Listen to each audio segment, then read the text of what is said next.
नमस्कार, एचडब्ल्यू मराठीमध्ये आपलं स्वागत। मी अतुल चव्हाण। आगामी लोकसभा निवडणुकांसाठी भाजपकडून सर्जिकल स्ट्राईकचा पुरेपूर राजकीय फायदा घेतला जात असल्याची अत्यंत महत्त्वाची बाब समोर आली आहे। भारतीय निवडणूक आयोगाने वारंवार बजावून देखील भाजपकडून आगामी निवडणुकांच्या प्रचारासाठी भारतीय जवानांचा सर्जिकल स्ट्राईकचा वापर करत एक इलेक्ट्रॉनिक कार्ड तयार करण्यात आलंय।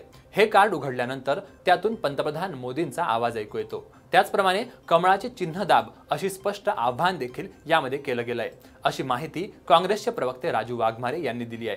कशा प्रकारे हे कार्ड बनवले आहे याबद्दल सांगतायत राजू वाघमारे।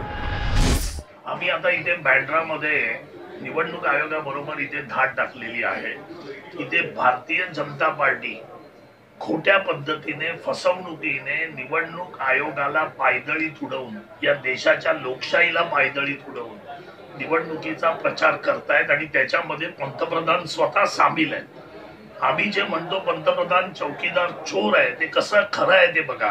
ह्या इकडे आता जे तुम्ही बघताय हे इलेक्ट्रॉनिक ग्रीटिंग कार्ड आहे। याच्यामध्ये हे खोलल्यावर हा जो आवाज आहे मोदींचा आहे। आता तुम्हाला सांगतो की या पूर्णपणे या कार्ड मध्ये इथे लिहिलेलं आहे सर्जिकल स्ट्राईक। इथे सर्जिकल स्ट्राईक लिहिलेलं आहे।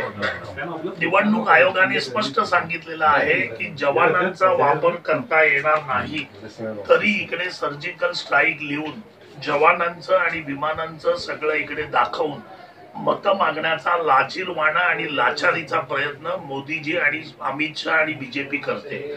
इकडे पाठीमागे त्यांनी स्टिकर लावलेलं आहे दोघांच्या फोटोचं, पण ते स्टिकर काढलं की खाली दिसतंय भारतीय जनता पार्टी।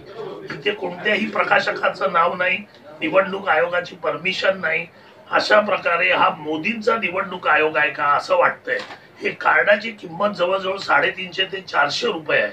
आता हे जे बॉक्सेस तुम्ही बघताय या बॉक्सेस मध्ये इथे लिहिलेलं आहे इलेक्ट्रॉनिक ग्रीटिंग कार्ड। हजारो लाखो इलेक्ट्रॉनिक कार्ड या बॉक्सेस मध्ये आहेत।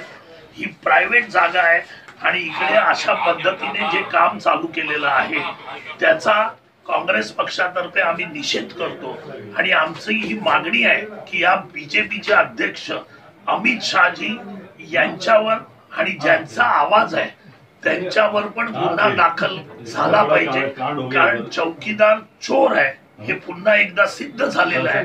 आणि देशात आणि लोकशाहीला फसवण्याचा जो प्रयत्न बीजेपी करते तो पूर्णपणे निषेधार्ह आहे आणि यांच्यावर कारवाई करावी ही काँग्रेस पक्षाची आमची मागणी आहे।